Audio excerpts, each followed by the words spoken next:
Scientists studying the COVID-19 virus have found that it can survive for days on plastic or steel, but it dies within hours of landing on copper.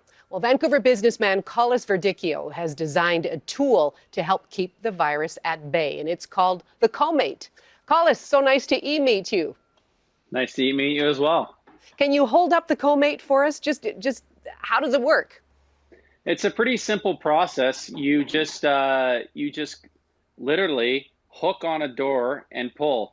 It's I designed it literally in my living room to basically use as a instead of sorry, I'm getting someone's knocking on the door here, but this is the home filming. But anyways, so you go in, you just hook on a door handle and you simply pull down. It's instead of grabbing with your hand. The idea is to reduce ultimately the cross contamination and your surface area. Okay, but this is copper your thing, or how did you even come up with this? It's actually sort of interesting. I read an article a few weeks ago, just when this was sort of happening, about basically how copper is very resilient to viruses. And at the time, I was just thinking of ideas. I was like, wow, what can I do to incorporate copper in my life? And at the time, I just moved into a new building in Cole Harbor, and to go to the garbage, I had to go through three separate doors. And just the concept of going in and touching the door handle on such high traffic areas it sort of grossed me out. And so at that time, I just had a thought. And so obviously, first thing I went online and I noticed that there was similar devices, but nothing made of copper. And so that's when it sort of dawned on me that I can incorporate something that's made of copper so virus can't live on it for very long. And then also make something that's also not just single use. So the idea is that when this is all done, it also acts as a little ball opener, almost like a little keepsake. Okay, so you could also use it to push the button in the elevator or whatever you'd have to normally do with your hand. Is that what you mean?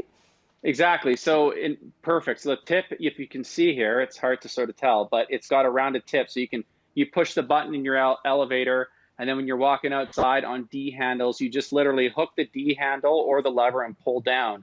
And so it's really a simple concept that even if the virus does get on this, it'll only last on this for, say, up to 4 hours versus a shirt or plastic or stainless steel, which can last on to for days. And then ultimately, the main idea is that instead of using your hand, which is a massive surface area, you're just using a small quarter-inch piece of copper. Do you think this is something that could end up in a museum decades from now when the grandkids are saying, what the heck would they use this for? Yeah, it's pretty strange to think that we've sort of come to these times. But ultimately, I did it because it was a pain point for me. I just thought it was something that would solve me from having to wear rubber gloves. A lot of people go in, they wear rubber gloves, they touch door handles, and then they also can cross-contaminate. And there's a ton of waste that's happening. So the idea was just sort of to, solve a pain point for me and then ultimately make it multifunctional so that when this is all done, they're not just going to be thrown in the garbage. Yeah, but you were already a businessman. What were you doing when COVID hit? I've got a multiple business. I actually own an alpaca rug company called Sumac Alpaca Rugs. So we're one of the largest custom alpaca rug distributors in North America. And I actually just recently started another company called Diversion Zero Waste. And so the idea with that company is it's focused towards the film industry, where obviously in Vancouver right now, we've got roughly 40 productions and there's a lot of waste. And so the idea is to process waste instead of going into the landfill by diverting it to turn it into other types of fuels, biofuels. And so at the time I was working on those companies and then obviously COVID stopped everything and I sort of leveraged and I thought about this. And so I started running the Comate and, it's only been in business for a couple of weeks now, but it's doing really well. People love them. I'm shipping to all over Canada, all over the United States. It's been, the reception's been really, really great. That's it. Well, you've obviously got the entrepreneurial spirit, but where do you get the copper? The copper, actually, it's all sourced in Vancouver. Our manufacturing is in Vancouver. You can get the sheets pretty readily available. I mean, copper isn't, funny enough, it's not a highly used material. It used to be back in the days, but it's somewhat readily available. I'm sure when people start to understand the capabilities of this for virus prevention, there'll be more demand. But yeah, everything's made in Vancouver, and all the metals purchased in Vancouver. So it's definitely a Canadian 100% product.